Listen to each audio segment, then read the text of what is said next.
Vamos dar sequência ao nosso tema da ditadura militar, agora a segunda parte e a finalização do nosso assunto.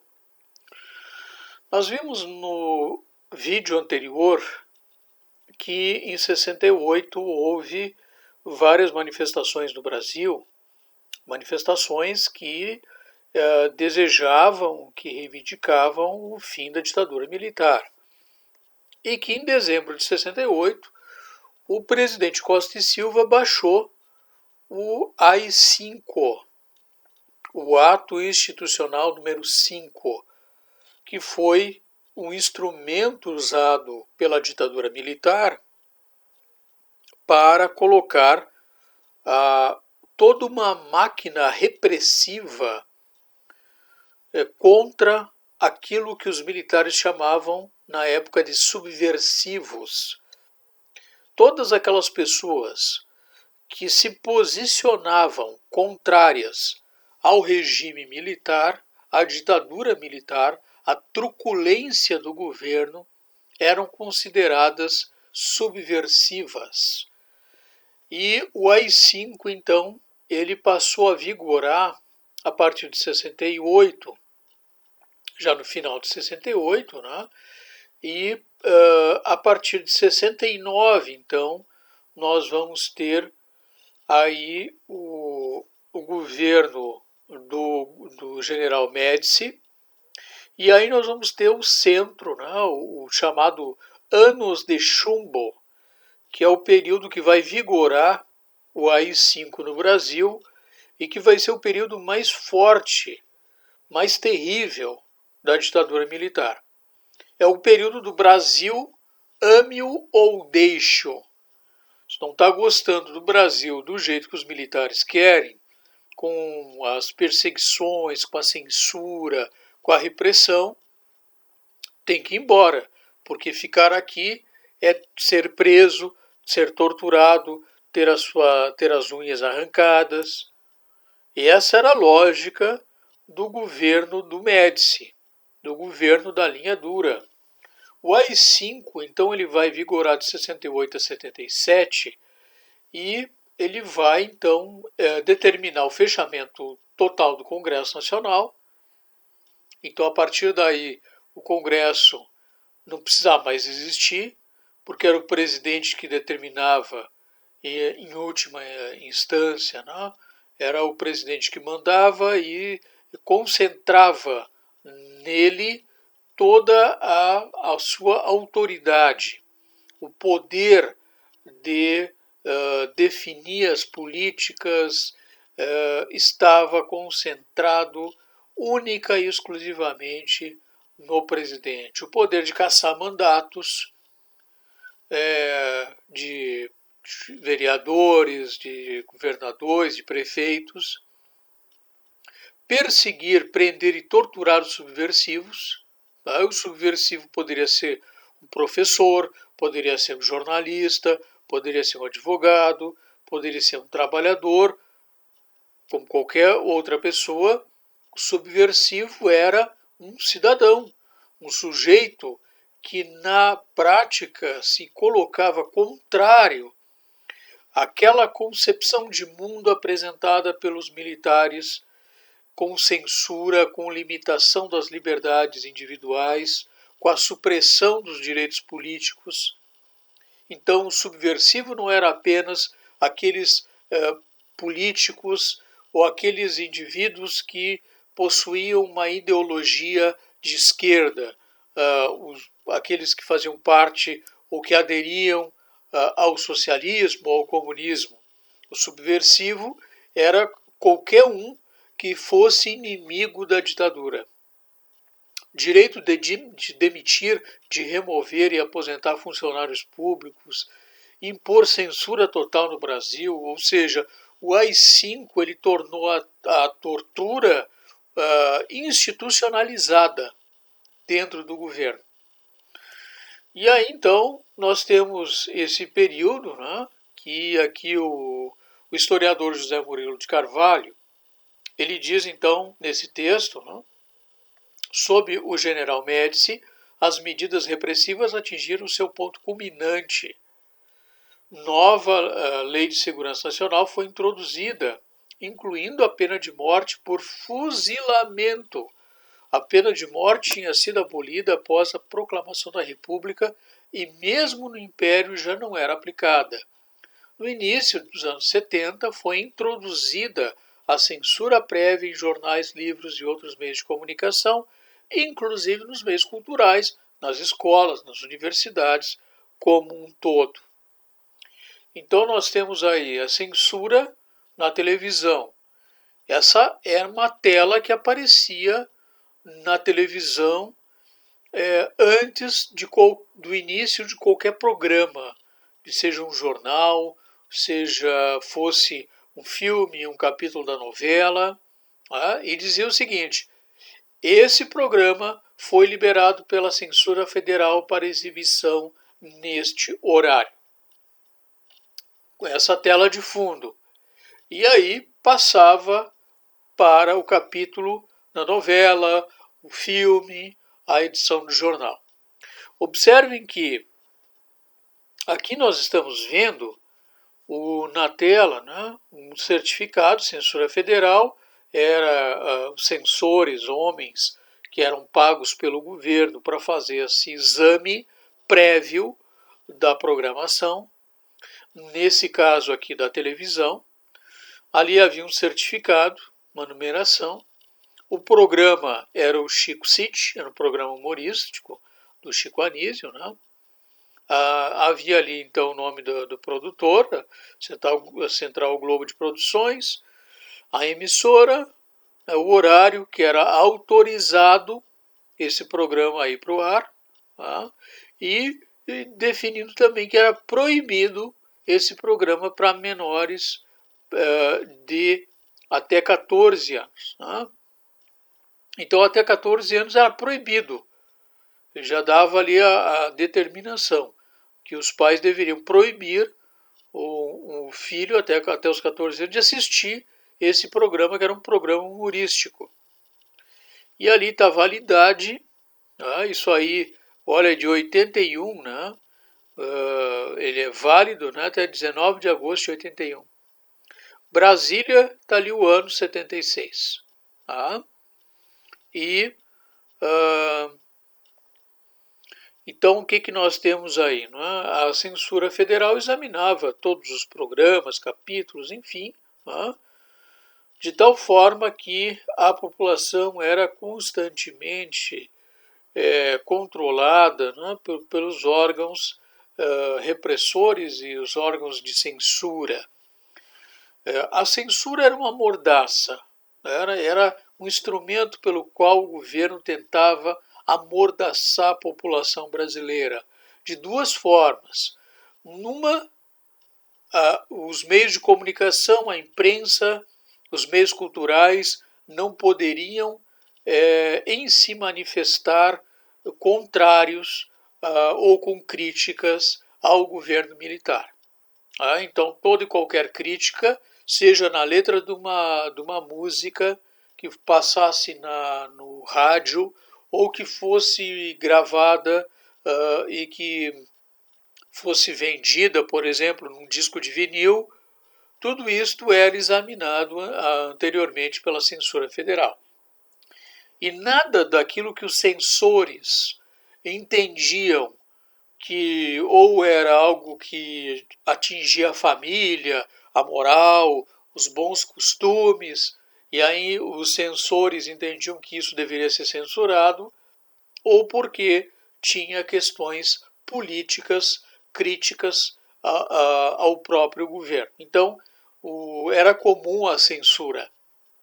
Então, nós tínhamos aí a censura nos meios de comunicação, a censura, aqui, vamos abrir aqui de novo, a censura no meio de comunicação, a censura nos meios sociais, onde nós tínhamos aí a censura em partidos políticos, a censura nas escolas, universidades e também nas manifestações. As manifestações eram proibidas a partir do AI-5 de acontecer. Se acontecessem, eram duramente reprimidas. nos meios de comunicação, jornais, televisão, rádios, nos meios culturais, nas letras de música, festivais musicais, teatro, peças de teatro e filmes também. Então, havia um controle ou uma censura para que a população ela se mantivesse desinformada daquilo que estava acontecendo no Brasil, daquilo que de ruim estava acontecendo em termos da ação repressora do governo e também evitando com que a própria população se expressasse. Aí a gente tem então cartazes que esse cartaz da esquerda, né, os terroristas procurados, quer dizer, isso parecia aqueles filmes de faroeste, né, onde se botava nos postes o cartaz com a figura dos procurados, e aqui nós temos então aquilo que o governo chamava de terroristas, né, ou subversivos, que eram aquelas pessoas procuradas. Vejam o cartaz: terroristas procurados. Ajude, ajude a proteger a sua vida e de seus familiares. Avise a polícia. Essas pessoas que vocês estão vendo nesse cartaz, eles não eram bandidos, não eram criminosos. No geral, eram aquelas pessoas que tinham posicionamentos ou participavam de grupos políticos, de partidos ou de ideologias de esquerda, tá? E que se posicionavam, portanto, contrários ao governo. E aqui da direita nós temos um cartaz que é um cartaz lançado em 89 pelo grupo Tortura Nunca Mais, de São Paulo, né? Aonde apresenta os mortos e desaparecidos, alguns, claro, né? Durante o regime militar. Então, muitos desses que vocês estão vendo as fotos, né? Essas pessoas eram trabalhadores, ou alguns trabalhavam na Petrobras, outros eram bancários, outros advogados, outros professores, enfim, eram pessoas da comunidade, pessoas que tinham uma posição política e que, ao manifestar essa posição publicamente, eram, por vezes, perseguidas como se fossem comunistas ou como se fossem terroristas, e muitas delas desapareceram, foram sequestradas pelos órgãos de repressão e muitas mortas. Nem o corpo apareceu para que os seus familiares pudessem dar um enterro digno àqueles entes queridos. Nós temos um caso aqui, que é o caso da esquerda, do jornalista Vladimir Herzog, que trabalhava na TV Cultura, e o Herzog se posicionava, por vezes, nos seus textos de jornais, enfrentando o regime militar, e numa dessas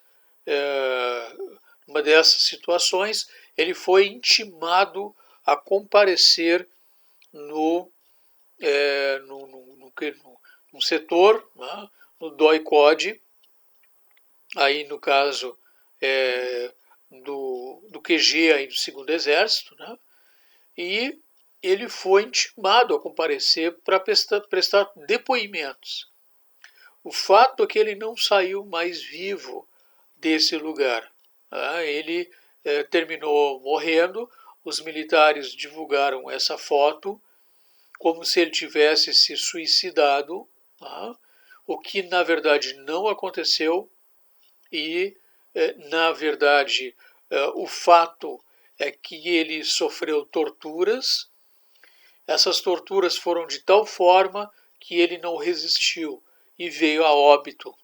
Os militares, os torturadores, terminaram montando essa foto para tentar justificar aos seus familiares. Eles entregaram o corpo lacrado, do jornalista, e apresentaram a tese de que ele havia se suicidado quando estava preso aguardando o interrogatório. Tá? Então era assim que que o governo agia, de forma truculenta, através de uma máquina repressora terrível. Essa máquina implicava aí principalmente 4 setores. Tá? Aqui embaixo vocês estão vendo o setor do SNI, né, que é aqui, ó, o Serviço Nacional de Informações, que fazia também espionagem, o Departamento de Ordem Política e Social, DOPS, tá, que era uma espécie de polícia civil, que estava envolvida, né, em perseguir os subversivos, em perseguir os inimigos políticos do governo, o Departamento de Operações e Informações, que estava conjugado com o Centro de Operações de Defesa Interna, o DOI-COT. Então eram aí que aconteciam as torturas, no DOPS e no DOI-COT, onde as pessoas eram levadas, mulheres, muitas vezes com seus filhos, havia tortura psicológica também, havia tortura física, não se considerava que fosse uma mulher, ou que fosse um jovem, ou que fosse um idoso. Essas pessoas eram presas, não precisava de autorização judicial para que a polícia entrasse na casa de qualquer outro cidadão. Eles entravam, sumiam com a pessoa, sequestravam, prendiam, torturavam, para tentar encontrar respostas ou informações que levasse aos grupos que eles chamavam de grupos terroristas, e aí culpavam, né, os comunistas por isso. É claro que houve movimentos de reação armada ao governo. E isto ocasionou e desencadeou reações, né, perseguições do governo em relação a esses grupos. Né? Nós temos aqui em cima o grupo da VPR, do capitão Carlos Lamarca. O Lamarca ele era um tenente do exército, tá? Que serviu em uma missão em Suez, e quando ele voltou para o Brasil, o Brasil estava na ditadura. Ele, embora sendo militar, ele era contra a ditadura. Tá? E ele passou a entrar para uma instituição, um grupo, na verdade, né? Um grupo guerrilheiro, a VPR, a Vanguarda Popular Revolucionária, que pretendia derrotar a ditadura por meio das armas. Aliás, todos esses movimentos pretendiam isso. Entendiam que a ditadura só poderia ser derrotada usando os mesmos instrumentos que ela usava, ou seja, a força, as táticas de combate e de guerrilha, para se poder derrotar o governo ditatorial. O Lamarca ele fazia um jogo duplo. Ele era um tenente do exército e, ao mesmo tempo, ele fazia parte da VPR, e ele terminava desviando armas do exército para esse grupo revolucionário. Quando ele terminou, né, ele chegou um momento que ele ficou com receio de ser descoberto, como de fato foi, né, mandou a sua família, a sua esposa com filhos, embora para Cuba antes disso. Né, e no momento em que ele é descoberto, ele termina fugindo. Né, ele assume, na verdade, a sua feição de membro da VPR e passa a ser duramente perseguido pelos órgãos de repressão, tanto pelo DOPS quanto pelo Exército. E termina sendo morto por uma operação do Exército que vai caçá-lo de todas as formas possíveis. A guerrilha do Araguaia e o MR8, o Movimento Revolucionário 8 de Maio, e outros movimentos também que pretendiam nesse período aí dos anos 70, 74, não é, derrotar a ditadura ou fazer uma reação armada ao regime militar. Tá? Bom, um dos mais terríveis torturadores do período dos anos de chumbo foi esse sujeito aí, o Coronel Carlos Brilhante Ustra, que de brilhante não tinha nada. Tá? O Ustra foi um dos mais perversos, dos mais terríveis torturadores que chefiou o DOI-CODE aí no período de 70 a 74 em São Paulo. Tá? E pelas suas mãos, centenas de pessoas foram torturadas. Tá? Em 2008, eu coloquei aqui então esse texto, né? O Ustra então se tornou o primeiro militar a ser reconhecido como torturador pela justiça.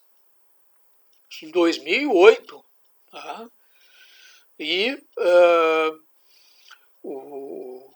o caso, né, então foi dado como ganho, né, a causa movida pela ação declaratória da família Telles, né, que acusava o Ustra de sequestrar e torturar o César, Maria, América, Crimeia, Janaína, Edson, Telles, membros de uma mesma família. Tá? Sendo que o último deles, né, tinha apenas 4, os dois últimos, né, tinham apenas 4 e 5 e 4 anos de idade. Tá? O Edson, a Janaína e o Edson. Tá? Então, aqui nós temos uma das figuras mais execradas do regime militar. E aí nós temos uma personagem, que foi personagem recente da história do Brasil, que foi a Dilma Rousseff, né, que se tornou presidente do país. E a Dilma, nesse período, né, ela fazia parte de um desses grupos de esquerda que lutavam contra a ditadura militar, e ela foi presa, foi torturada durante o regime, e ela foi julgada e torturada. E nessa foto aqui, aparece então, né, ela sentada no momento do julgamento, e os dois militares aqui, ó, que estavam no julgamento, eles colocam a mão no rosto para não se deixarem reconhecer. Tá? Para não se deixarem reconhecer. Tá? Ou seja, quem faz alguma coisa correta não tem medo de mostrar o rosto. Tá?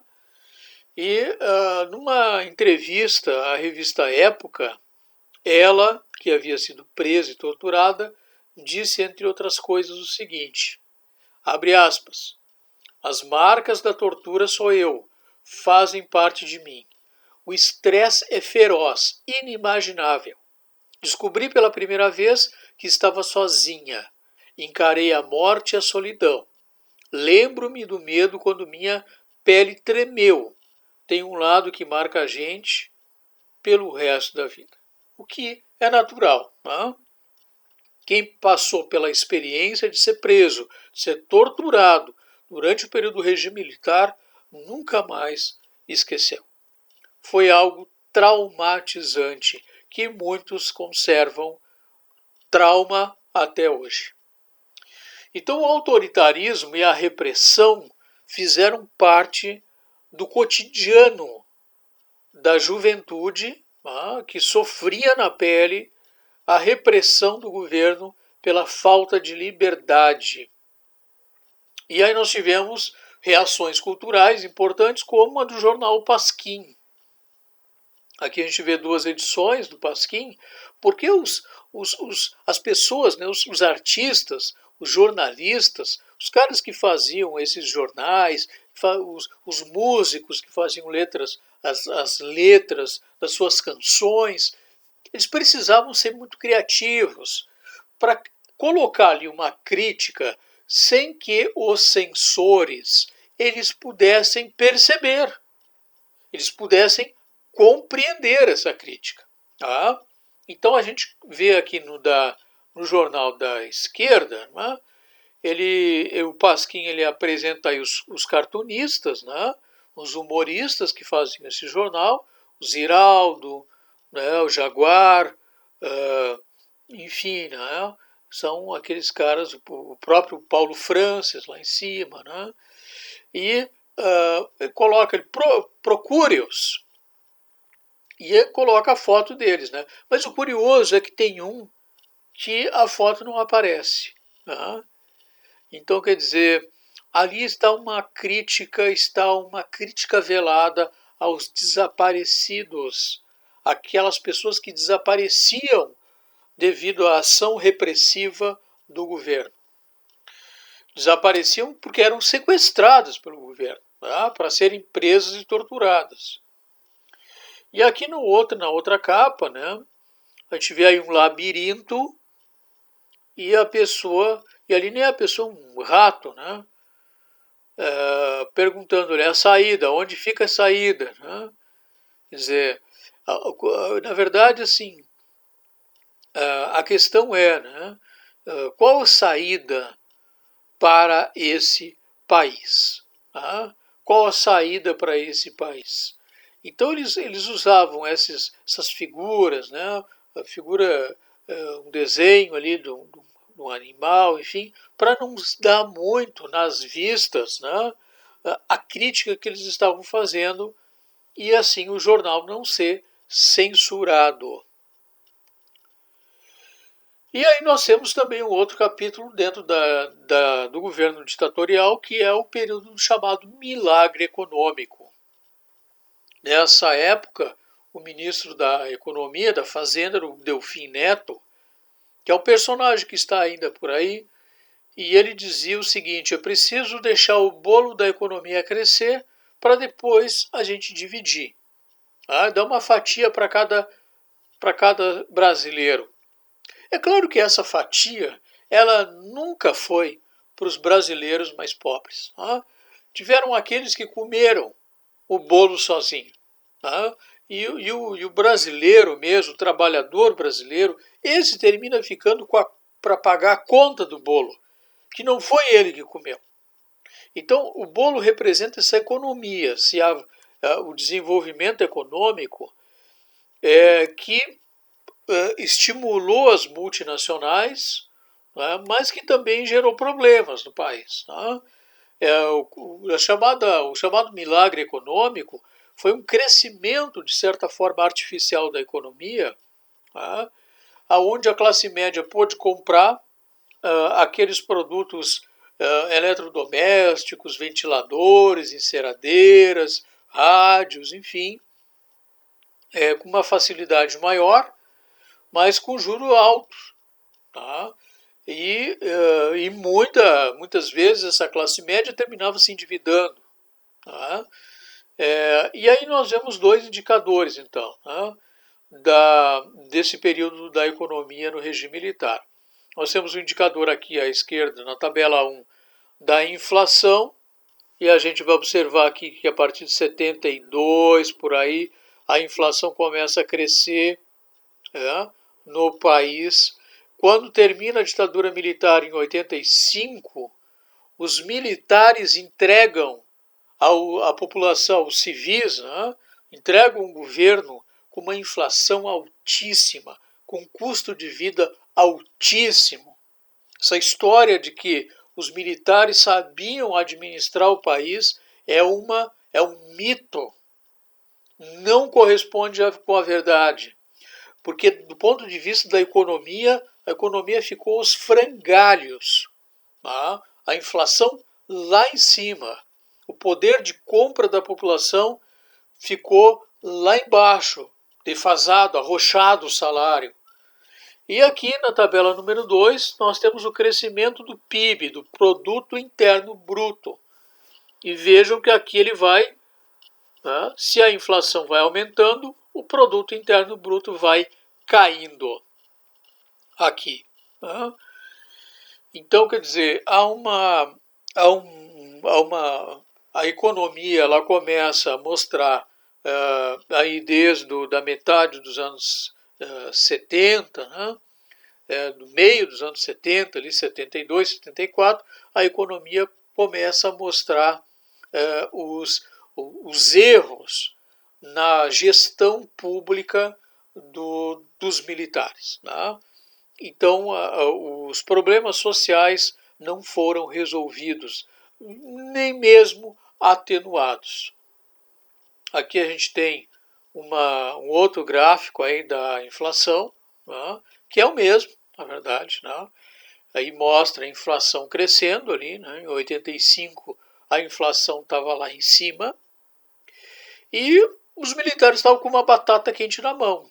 Ou seja, o Brasil estava com uma economia aos frangalhos, havia uma queda na capacidade produtiva e também no custo de vida aumentou, né, para a grande massa da população.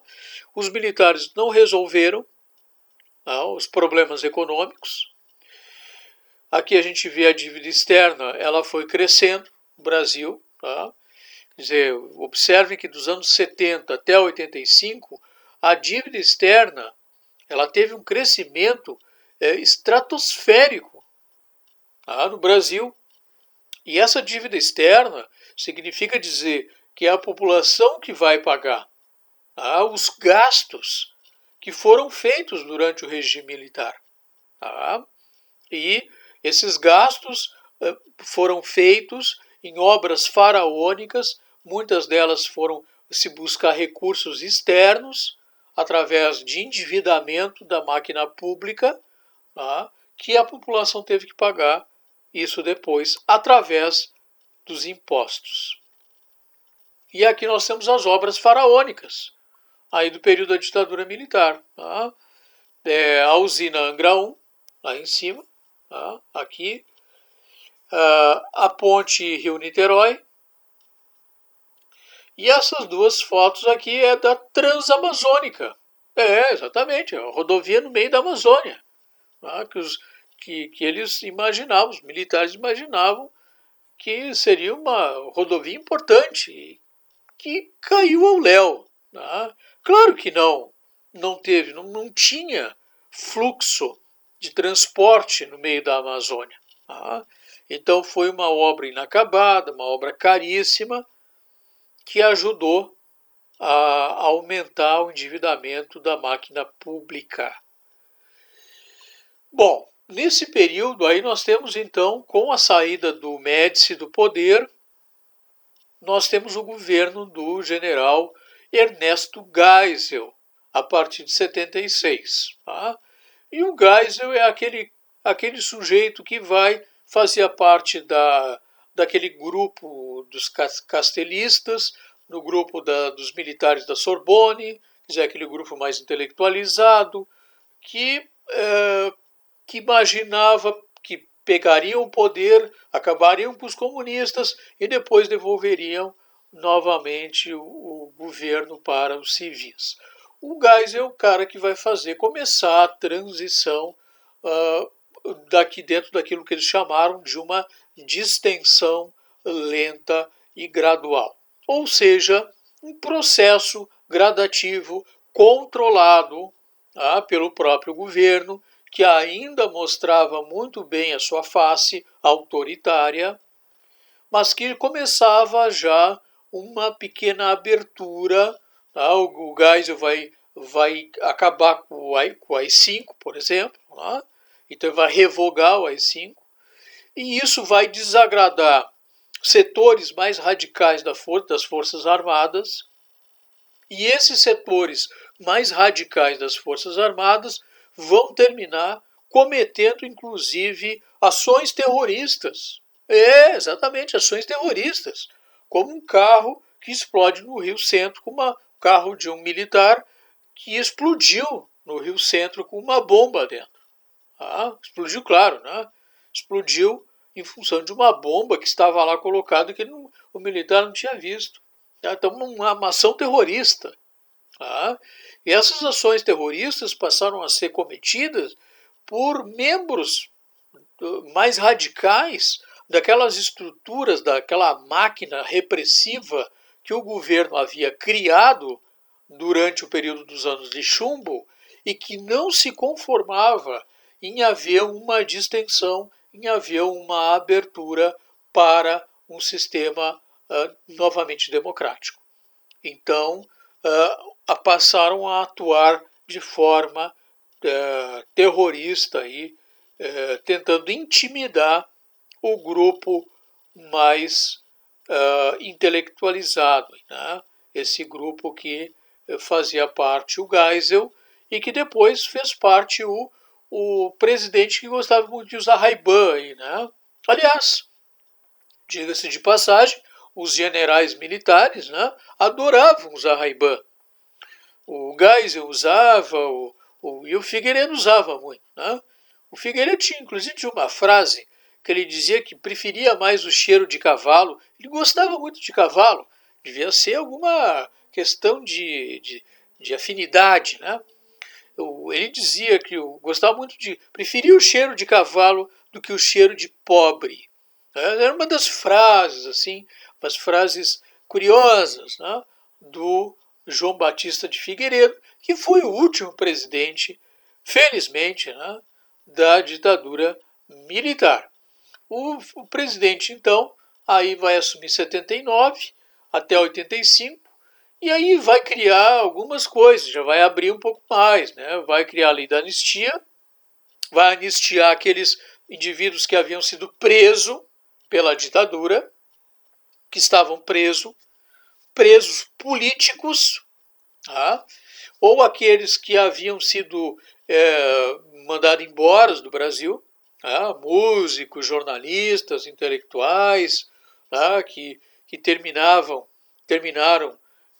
se exilando, né? Fora, em outros países, né? Para não serem presos pela ditadura, e que agora a lei da anistia permitia com que essas pessoas voltassem para o país, né, e aqueles que estavam presos poderiam ser também libertados. Acabou o bipartidarismo, em 79 também, né, e aí começou a se criar os vários partidos, né, os vários partidos aí começaram a se formar. Nós tivemos eleições diretas para governador em 82, e esta eleição direta para governador, onde a população pôde ir às urnas e votar para escolher o governador dos estados, ela motivou, alimentou o movimento das diretas já, que aconteceu em 84, um ano antes para o término do governo do Figueiredo. E esse movimento das diretas já é quando a população ela vai para a rua, né, principalmente nas grandes capitais, e vai defender eleições diretas para presidente em 85. Tá? E esse movimento das diretas já ele foi parar no Congresso, tá? Porque o Congresso retomou as suas atividades, e um deputado, o do Dante Oliveira, ele coloca na pauta essa proposição das eleições diretas em 85, e o governo militar ainda naquele momento mostrava sua força junto ao Congresso, e esta emenda do Dante de Oliveira das eleições diretas foi derrotada no Congresso. Então, em 85, nós tivemos eleições indiretas para presidente, onde se constituiu um colégio eleitoral, onde a população não votava diretamente no candidato, mas a população votava na formação de um colégio eleitoral, e era desse colégio eleitoral aonde os deputados iriam votar e escolher, então, eles, o presidente do Brasil.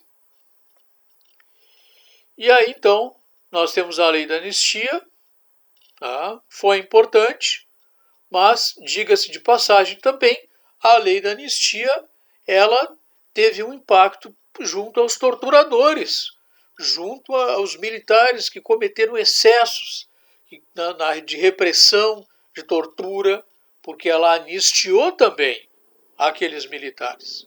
Tá? Então, a anistia não foi apenas para o preso político, a anistia foi também para os comandantes militares que usaram né, de instrumentos, de uma máquina repressiva para fazer espionagem, para fazer prisões e para fazer torturas.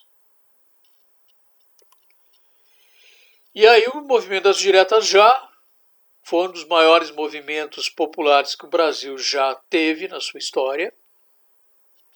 Infelizmente não deu certo. E o resultado das eleições, então, de 85 foi a eleição pelo colégio eleitoral do Tancredo Neves, que seria então o primeiro presidente civil após os 21 anos de ditadura militar no país. Tá? E a gente está vendo aí a Folha de São Paulo, tá? Acabou o ciclo do autoritário. Né? Tancredo é o primeiro presidente civil e de oposição desde 64. Lamentavelmente, o Tancredo Neves foi eleito, mas ele não pôde assumir, porque ele, na verdade, antes de assumir, ele foi diagnosticado com diverticulite, né, passou a ter problemas sérios de saúde, foi internado, a população ficou profundamente preocupada, porque imaginou que se tratava de um novo golpe dos militares. Tá? O Tancredo terminou sendo hospitalizado às pressas, já tinha uma certa idade, era uma pessoa idosa, e terminou falecendo antes de assumir como presidente. E aí, quem vai de fato tomar posse, né, assumir como presidente, é o vice do Tancredo, que era um sujeito chamado José Sarney, tá? E que governou o Brasil no período pós-ditadura, uma inflação altíssima, com custo de vida elevadíssimo. E aí nós tivemos então o fim dessa história que esperamos que nunca mais essa história se repita no nosso país. Ditadura nunca mais. Grande abraço.